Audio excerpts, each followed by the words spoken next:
Hello, everyone. Thank you for coming and joining our podcast today. It's Make It Happen with Wahido Marata. And today we have an amazing guest, life coach, master life coach, Lori Brant. Hello, Lori. How are you today? Oh, I'm wonderful. Thank you so much for having me today, Pedro. Thank you for coming to the show. Lori, you are a great inspiration for me. One of the teachers from the life coaching course that I'm taking. And it's such an amazing honor to be able to see the person behind that amazing voice and amazing energy that we tend to experience every week. So thank you very much for taking this invitation and coming to the show. Oh, it's my pleasure. And how are you feeling today? I'm feeling amazing. Yeah. I can sense this such a peaceful relaxation around you. I don't know why. I've worked very hard to be in this place. And I think that once you learn how to get there, it's a part of your life then. And, you just make it, it's my journey now to remain in this place as much as and as often as possible. Definitely. I love that, really. And which part of the world are you in for our listeners to know? I'm calling in from Ontario, Canada. I'm very close to Niagara Falls. Wow, amazing. I would love to see that in person one day. Yes, beautiful. So Lori is a teacher, an author, a speaker, and a life coach who helps people create a new strategy for tapping into their natural state of inner peace and calm instead of having to rely on outside circumstances. And that actually it's visible. Thank you for that. And as a teacher, trainer, ACC certified coach with the ICF, and with over 1,000 hours of mentoring, Lori can teach you the masterful art of deep listening to reveal the limiting beliefs that keep your client in a perpetual state of searching. She provides ICF approved programs, masterful mentoring, is a limiting belief expert, and delivers practical and engaging lessons, making Lori one of the most sought after instructors for life coaching training. And this is actually why I've met you, because of the ICF accredited life coaching training that I'm taking with you. And wow, what an honor, really. I mean, I never thought that this would be possible. And when I asked you for this interview, I couldn't believe that you said yes so quickly. Oh no, I love it. Really, because for me it's like having a personal coaching session, just because I'm taking your time. So thank you very much for being here. You're very welcome. And I, after this amazing presentation and finding out all about you, would you be able to let our listeners know a little bit about your path and why did you choose to be a life coach? Sure.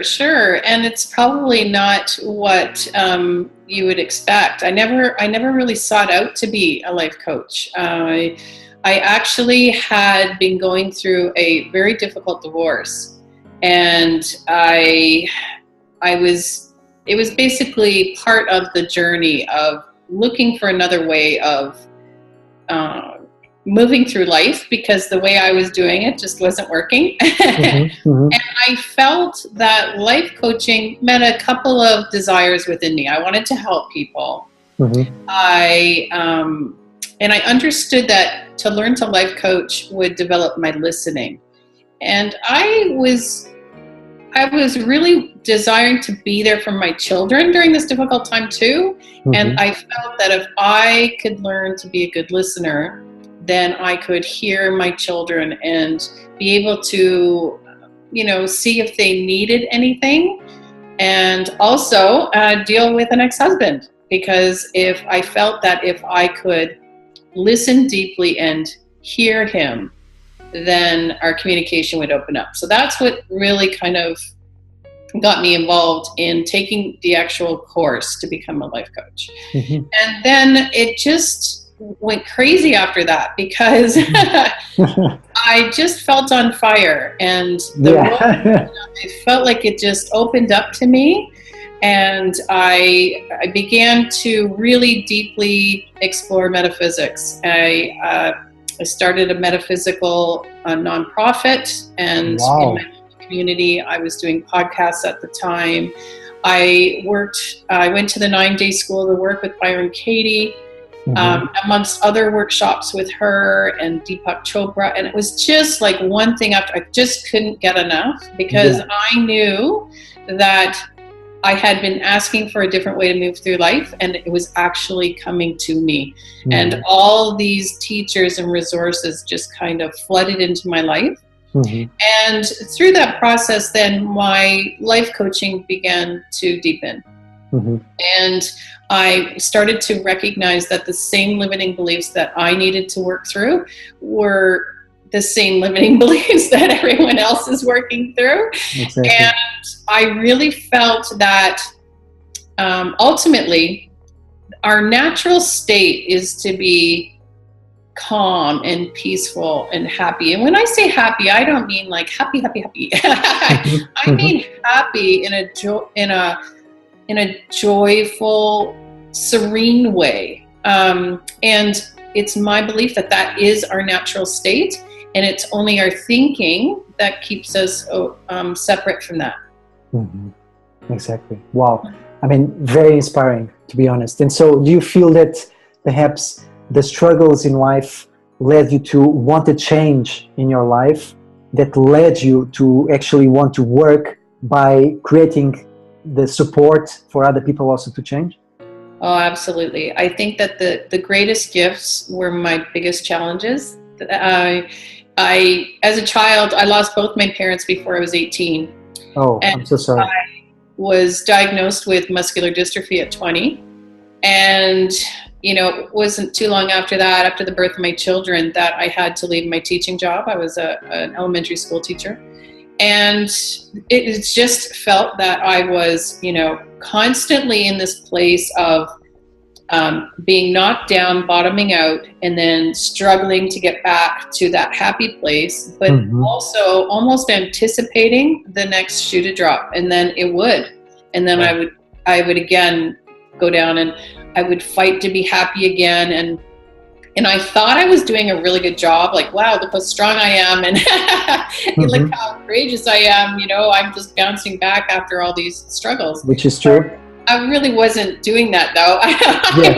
I was kind of just pushing it down and inside, and just, you know, moving forward anyway. And so ultimately what happened is that all those things you push down end up coming up. And one of the greatest, I believe, insights for me was when I recognized that any of those difficult emotions and experiences that I wasn't completely dealing with, and when I say dealing with, I mean questioning the beliefs that I was having about them, that any new challenge would actually trigger all the old stuff. So I call it an exaggerated response. So for example, maybe my car breaks down, and all of a sudden I would have this enormous emotional response to it. Like it would, you know, sometimes it would go into the ugly cry, and it was totally like over the top, and I knew that,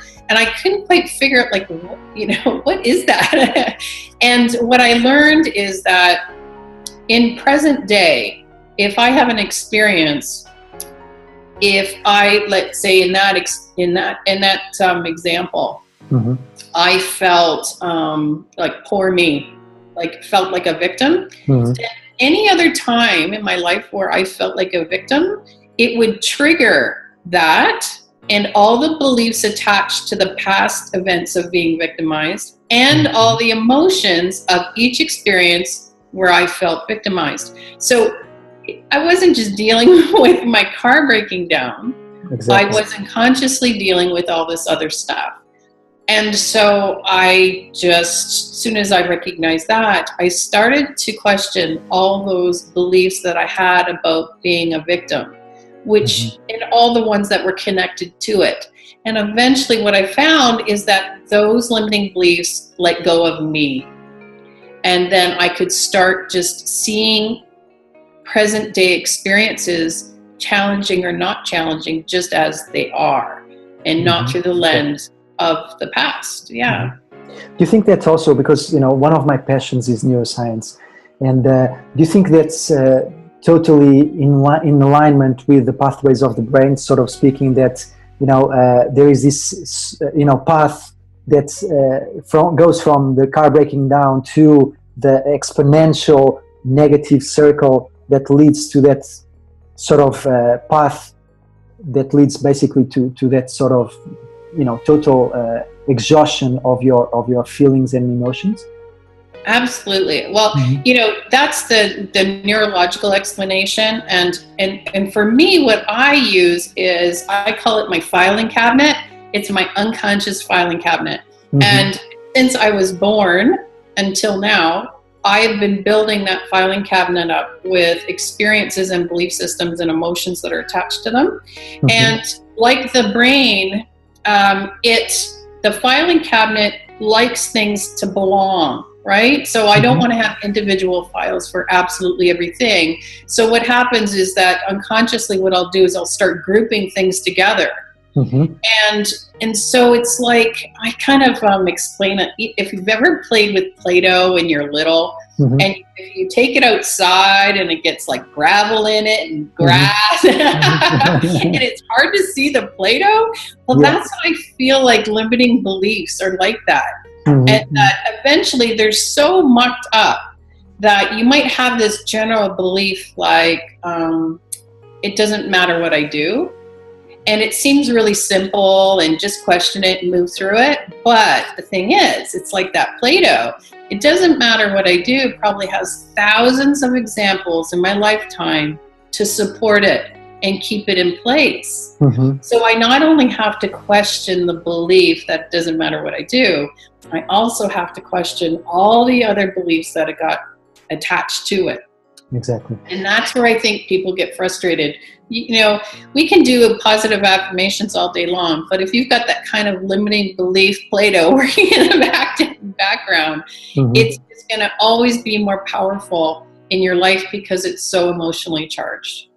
What I find interesting is that from my own experience, for instance, from the moment that, like you started, you make the decision that I want to be a coach, and then you said you were fired up, and from then on it was like a whole explosion of goodness. Once I also took the decision, actually it started in the beginning of the year, to actually change my life, and I'm speaking about this present year, I got so excited that, for instance, breaking the car, it was no big deal. Mm-hmm. It became something so secondary because I was so grateful and so excited about everything else that was happening in my life. Mm-hmm. That's so minuscule. It's so small. And so I find it actually puzzling sometimes to understand this, because it feels that you just need to actually be excited, but from a space of sort of a conscious space, a space of decision, and nothing else matters. It's like being happy. What matters if your car breaks down? It's just a car, and of course it will cost some money, but sooner or later a car breaks anyway, or you need to change it and buy a new one. So, like you say, it's being neutral and seeing it from a neutral perspective, which is detached from emotions, for instance, mm-hmm. and then things just seem to be so easy. But like, you cannot create this sense of excitement or this sense of passion for life. It really needs to be something that you actually create consciously, either by changing something in your life or changing something inside your brain or your emotions. In my experience, I think that what I've found is it's not creating the excitement or the happiness or getting fired up. Mm-hmm. I think what it is has more to do with awareness. Mm-hmm. If in my experience in the past, when I was going through those challenges and couldn't figure out, how to heal or mm-hmm. how to move forward, mm-hmm. my awareness was completely outside of me. It was ego based. It was, if I do this, I'll be happy. If I have, meet someone to get married, I'll be happy. And it's not always conscious. It's sometimes,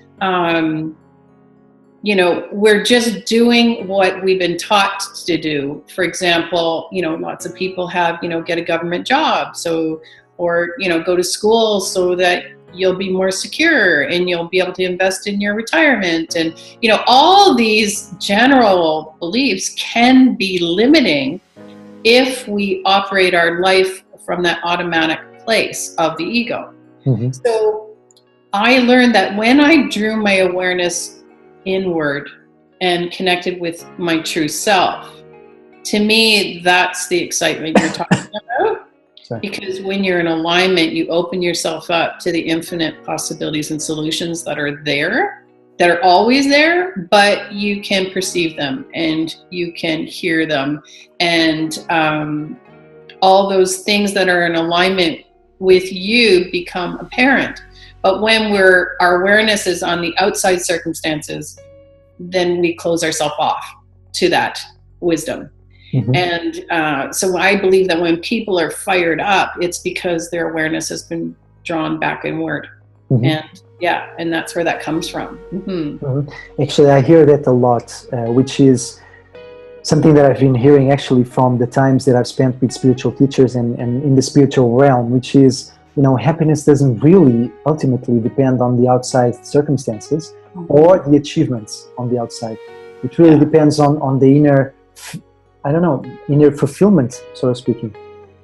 Yeah, and that's something that is interesting because life coaching is all about goal setting, which ultimately is drawing your awareness outward to achieving something that you want, that you'll be happy.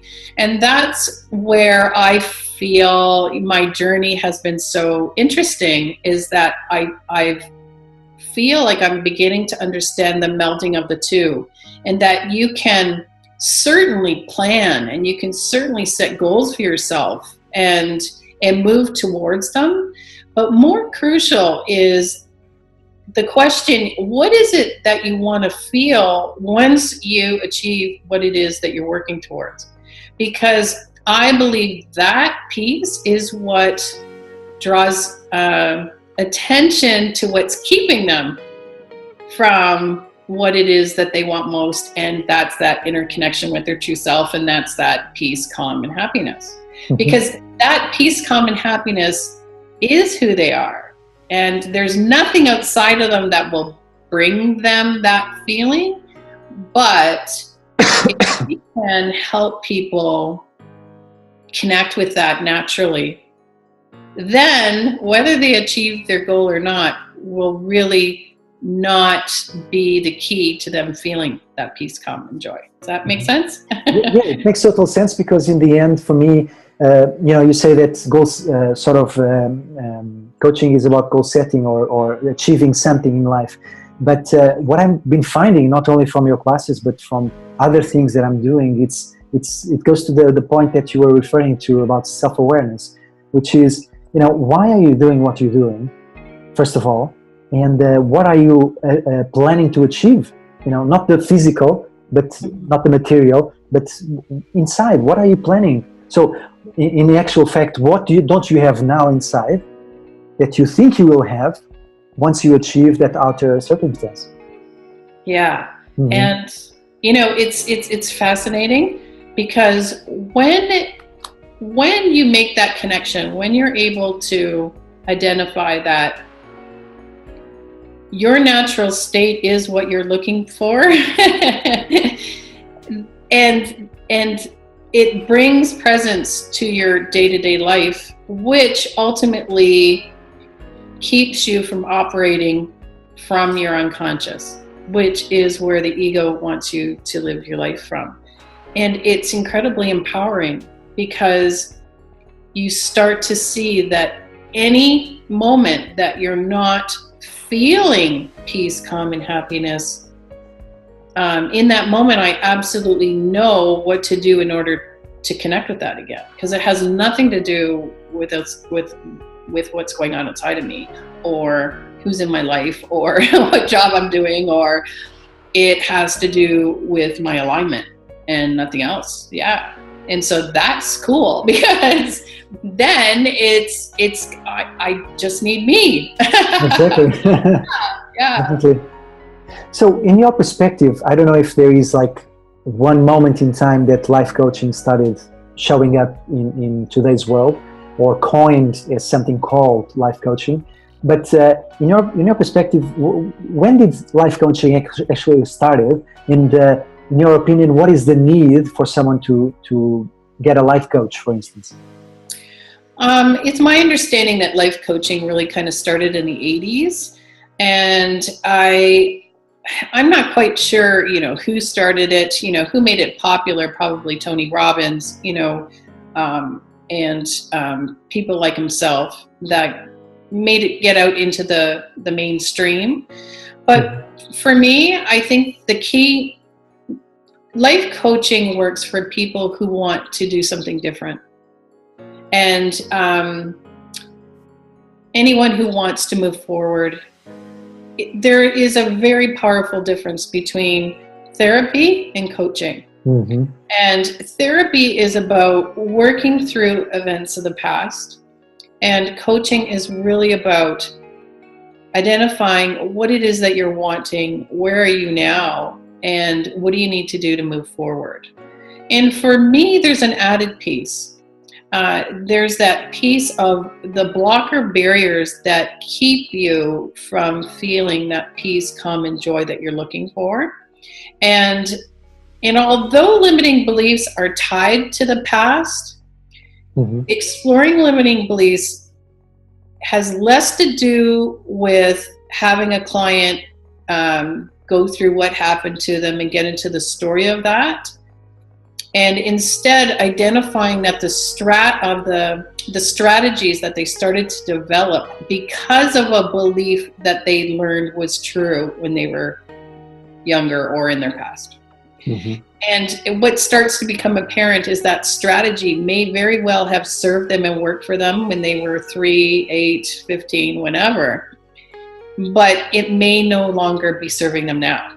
And then it just brings choice. It brings choice to whether or not they want to continue using that strategy or create a new one. And that's where a life coach comes in.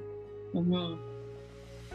Yes, definitely. I actually understood the power of life coaching when in 2005 I actually flew to America twice to do actually workshops with Tony Robbins. But it was more than that, actually, because Tony is able to tap into the human potential, and throughout his life, he proved himself in many ways. But it's about what you take from it, and for me was very powerful because it went straight to belief systems and ways to change behaviors and change your state and your mindset, and basically look at things in a more detached way or a more neutral way, like you say. And so, for me, although, and I've expressed this to you already in the classes, but I will express it also to the listeners again. Although I've been actually mentoring and kind of giving life coach sessions for many years, I was about 11 years ago that I started on a regular basis, basically. Mm-hmm. But I still felt that somehow I could structure better my sessions and make it a bit more professional. So that's actually why I wanted to have this ICF certified coaching training and really feel that I'm actually doing a good job. But but in your perspective, very very speaking to Lori as a person rather than as a coach, do you think it's something that it's important nowadays for people to actually have a coaching certification? To have the certification? Mm-hmm. I do, because there are a lot of people that consider themselves life coaches and are using the term loosely. There are even people who are trained as life coaches that I feel are not actually coaching because they give a lot of advice, and that's not in the realm of coaching. Mm-hmm. And so I believe that, having the ICF ACC certification helps to create this standard for what life coaching really is, and that is for coaches to help a client tap into their inner wisdom and to identify their best step forward, and not necessarily what I think their best next step forward is. Sure. I mean, that makes total sense. And, another question that I had reserved for you was, what are sort of the success keys in your perspective for happiness? I know that, you spoke that you feel that you have achieved this kind of sort of, I would call, fulfillment, and that you worked hard, and boy, the experiences that you shared here, they are so powerful, and really, I'm sure they were part of the whole transformation. But would you like to let our listeners know about some keys to success or happiness that you have in your own life? I think the absolute key is being in alignment with who you really are, and that's really all there is. But that comes from learning to identify the messages that you get within your body. It's learning to tap into how it feels in your body when you're in alignment and when you're not. Because I feel like this body that we all have is a gift, and what it does is it is, I believe, the first indicator of when I'm out of alignment. And so when you can become in tune with that, it becomes less of a mental exercise to stay in a state of happiness and more of a natural sensation. So, I say that I'm in this place of joy and happiness, but I also say that I'm not always in that place. I move in and out, but the key to it is to sense it the minute I start moving outward, and then I engage. Either I bring it back through a state of presence. But if my ego's trying to draw me outward, I'll start to question the thoughts that are drawing my awareness outward. So that would be the second key. And, what am I believing to be true that's drawing my awareness outward? And if I can identify it, I can usually question it in the moment, is it true? And oftentimes that's just enough. And I'll bring myself back. I think too, you need an open mind to entertain and to contemplate the idea that happiness really is our innate state, and that nothing outside of us can do the same, because it's always changing. And so our natural state is the unchanging. And so that would be a third. And yeah, I guess that's about it. So in your opinion, where was the plant seeded for this misconception concept that we need to search for something outside to fulfill the inside? Where did it start? I mean, so many pieces to that, because it didn't happen in just one. So, but I would say that I feel my journey has been about this idea, and really what it was for me was health. Now, society places health as less than if you don't have it. So the very notion that somebody has an illness or is sick places them in a less than position, or not perfect or not good enough or whatever. And that in and of itself is the ego.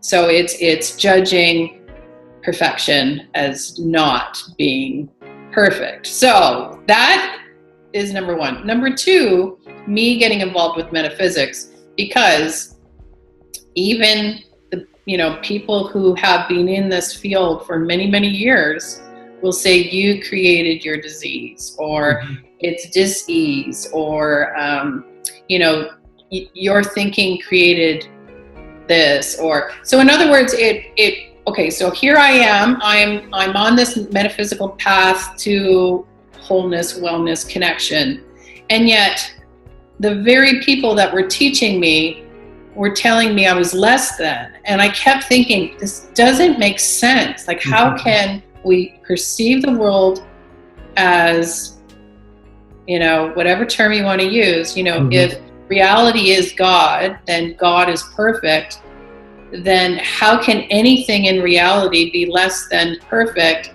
So that would mean anyone who was illness is just a label for perfection. So I just had this, and then the whole law of attraction would, how can you identify what you don't want and then move towards and then want something different than what you already have if you're supposed to love what you have? So there was just this constant, it just didn't make sense to me.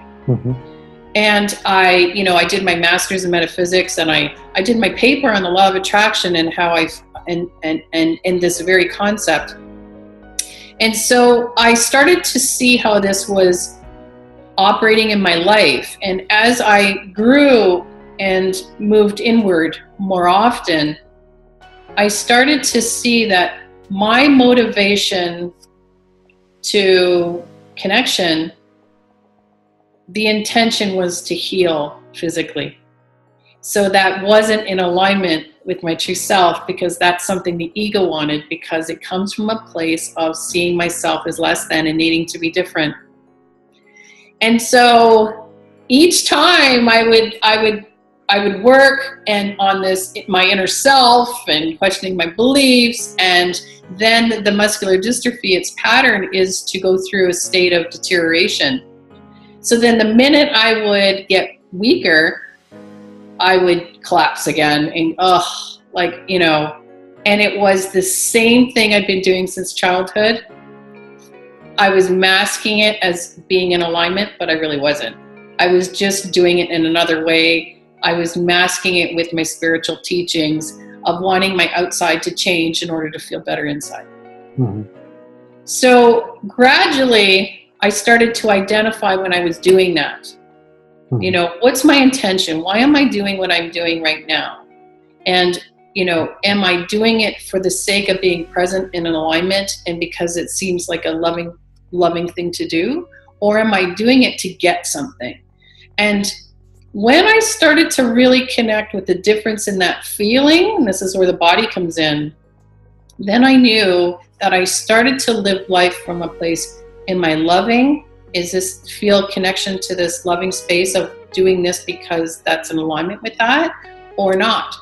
And then when I started living from that place, then what was happening outside of me stopped to matter. It didn't matter. Exactly. And, one of the biggest things, it was just like a light bulb moment. I'd spent my whole life in complete panic that I would end up in a wheelchair. It was just like, I just had these visions of not being able to care for myself, and my life would be over, and I'd be of no use. And, this wasn't all conscious, it was unconscious, but I really, fear of being in a wheelchair, on and on and on. It was always operating in my life. Maybe not, I wasn't aware of it, but it was. Sure, exactly. And then there was this time where I was walking down this hall, and I had a walker at the time, and I fell, but I didn't fall completely to the ground. I just kind of bent over. I couldn't straighten up. And I thought, oh my gosh, what am I going to do? I'm just standing there half bent over this walker, and I didn't know what I was going to do. So I kind of inched my way over to my neighbor's door and banged on his door at the top of my head. And, he came out and helped me. And I thought, you know what? This is insane. I'm getting a wheelchair. So I get this wheelchair, and it turned out to be the best thing I ever did. For years, I had to think about every step. I had to think about, is it too windy? Is it too icy? Is there gravel? Is there, if I sat down, I'd be worried about standing up again. And it was this constant barrage of having to, navigate life from a walking space. So here I am in this wheelchair, and I'm just like, I can do everything. I don't have to be walking anymore. I just do everything. And even, the craziest part was, people would say, oh, well, if you go in a wheelchair, you're going to lose all your muscles. Well, it turned out I actually can take the wheelchair to the pool and do aquafit now, because I don't have to worry about slipping and falling and that kind of thing. Mm-hmm. So I actually get way more exercise now than I ever did before. But the insight from all that was that I wasted like 20 years of stressful thinking about being in a wheelchair when in fact it never happened. And the wheelchair had nothing to do with me being unhappy. It actually turned out that I was happier because I could connect with my inner self, because my mind wasn't occupied with, how am I going to do this? How am I going to do this? Is it windy? And so I think that moment when I realized the impact of how I'm spending my moment-to-moment awareness, and that I get to choose how I do that. Mm-hmm. And now I choose alignment because it's way easier and it's a lot less stressful and it feels good. Mm-hmm. And so, yeah, I would think that, so it was a combination of learning that, being in alignment from a metaphysical perspective with the intention of being in alignment is the key to tapping into your natural state of happiness. Being in alignment to not be in stress is not in alignment. Being in alignment because it's good for you is not in alignment. It's just being in alignment for the sake of alignment. Mm-hmm. I totally understand. That's a different way of being. Yeah. Mm-hmm. Definitely. I just wanted to go a little bit back to what you said about health, because health has been my passion for for me it looks like forever, but in actual numbers, 20 years ago I became a vegetarian, and for me that was a big leap on everything. And I didn't do it at that time for the love of animals, but I did it for spiritual reasons. I basically started meditating when I was 17. I started reading books that spoke about meditation, and so by the age of 20 I started actually meditating, and everybody that meditated around me, they were vegetarians. And I, okay, so this is the trend, so let me follow. But it actually changed a lot my life. And then when I went to India, I really understood how they actually see, like cows walking freely on the roads, and I'm like, what's happening? But then I understood. I mean, in some states, in the state that I was, which is Maharashtra, they had this because it's more part of their religion. But they have everything in India. But the thing is, I always focus on 4 pillars of health and well-being, and definitely has to do total focus of how you live your life in a healthy way. And so I think it's a bit of the Eastern way of looking at life, basically, because their focus either is spiritual or somehow it's about what they eat, maybe because they are in survival mode, but still it's a lot about health. And it's something that in the West we got triggered to believe that it was not important, like you were saying. Mm-hmm. And so the most there's a specific word in Portuguese, but I cannot find it in English. The highest that we could reach in life was the material, was the financial, was the possession, was to have the best relationship, or outerly looking best relationship, having the best car, the best house, etc., etc. So I felt, to be honest, and this is why I left. I was working in one of the richest companies in Europe, and basically it's just I felt deceived. You know, ultimately I felt deceived. I felt that I was given a script that I had to follow, but in the end had nothing to do with me. You know, and so in my own way, I woke up from that sort of dream and became aware of my own dream and how I wanted to direct my life. So yes, I totally agree that health should be, if not the main focus, one of the main focuses, because it supports everything else, you know. Well, you know, in a way, you know, see, this is the thing, like, and I hear what you're saying. I think too that if we go back to just the basic premise of that God, universe, source is everything, it is perfect, just as it is, then the body in and of itself is perfect just as it is in the moment. And has innate intelligence. Right? Yes, but also no matter how it shows up. So I see from my experience, I see that this is the perfect body for me in this moment because this is the body I have.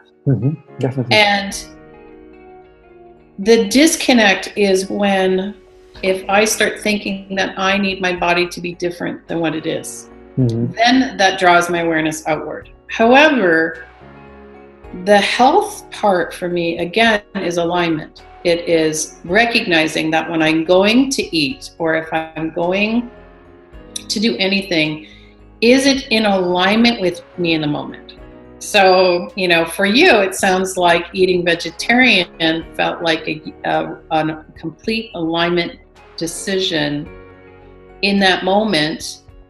And that's why it feels good. Do you know what I mean? And it has less to do with being a vegetarian. Definitely, yeah. But it just has to do with that choice being in alignment with you and keeping you connected. And that's why it felt so good. Yeah, yeah. And this is why, you know, for some people, one extreme is perfect, and for the other people, the other extreme of the spectrum is also perfect. Yeah. That's the amazing power of choice and awareness in their own ways, you know? Yeah, because I think, again, it's that physical body. It's such a gift because, you know, maybe, you know, you're choosing between a vegetarian meal and a non-vegetarian meal, and, you know, what you choose is irrelevant, but what's the body telling you it wants? You know, that is the alignment piece, and then choosing that keeps you in that space. Because if you don't, often what will happen is then the ego kicks in. Well, you shouldn't have had that. And then it goes forward again. Yeah. You know, we are reaching the last few minutes, but I didn't want to stop this interview without asking, what is the Happiness Toolbox? And can you tell us a little bit about that project of yours? Yeah, the Happiness Toolbox was a book that I wrote and finished in 2016, and it really was, you know, a combination of what we've been talking about here today. And it was, my intention was to take the metaphysical principles and write about how people can implement them in their real life during challenging experiences. You know, how to stay in alignment when you're in the middle of a crisis, and make it really super practical, because I felt that was the piece that was missing in the literature. Everybody talked about how great it was to be in alignment and how fulfilling it was. But it's like, yeah, but, you know, easy to do that when things are going well. But what about when things are not going well? So, so that's why I wrote the book for that. Wow. You know, it almost feels like, you know, getting some of the books and offering to our listeners. So maybe one day we will think about something similar, because I truly believe that, you know, the power is on the topics that you mentioned. And, you know, if we feed ourselves with amazing knowledge and we actually put it into action, that makes the real change in our lives. Dr. Lori, is there anything else that you would like to leave our listeners with? Sort of, I always ask this question at the end, what kind of tip, number one, you would tell our listeners to stay ahead of time and to stay ahead of themselves, sort of speaking, in order to, keep that alignment and that inner vision on happiness? I think the key is to knock yourself out of automatic pilot.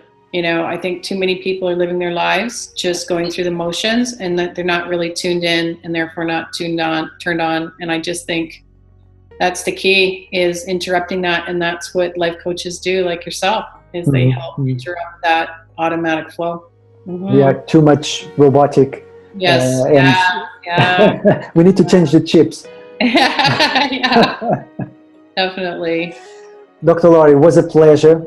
Thank you so much for taking the time, and thank you so much for joining our podcast. And I cannot wait to do this again. Perhaps you would like to repeat, and maybe we can think about giving away some books and how to reach people in a way that is amazing for them and kind of ignites that wish to make change in their life permanently. Absolutely. I just want to clarify, though, I'm not a doctor, because I did hear you refer to me as a doctor, but I just want to clarify that I'm not. Yeah. But yeah, no, and you know what? You're brilliant, and it was wonderful speaking with you today. And thank you so much for allowing me to share this time with you. It was absolutely fantastic. Thank you. Well, thank you very much. I don't know where the doctor came from. I don't know. Maybe I read it somewhere. I don't know. But, for me, a doctor is someone that is an expert on their field. And for me, you are one of the experts of the field. Thank you. I can tell you, I'm not even going to mention names, but I did one of the classes with another group from our training school. And I actually was like, where is my beautiful class, my Dr. Lori, sorry, doctor. But, I was like, there is something special about you and about how you express and how you teach. Even though there are scripts and, we can read it again and again, but, there is something special. And the way that you kind of pause and how you explain and how you take the time. And it was totally different with the other class. And, I'm not going to mention names, but I much rather preferred with you. Oh, well, thank you. Thank you. That's amazing. Thank you very much. Okay, this was another podcast with Wahido Marata and Make It Happen. And basically, let's make it happen with the help of Lori Brant and her amazing Happiness Toolbox and all the other amazing work that she does. LoriBrant.com. You can just check her work or take one of the classes or one of the trainings that she offers. Thank you very much. Bye-bye, Dr. Lori. Bye-bye.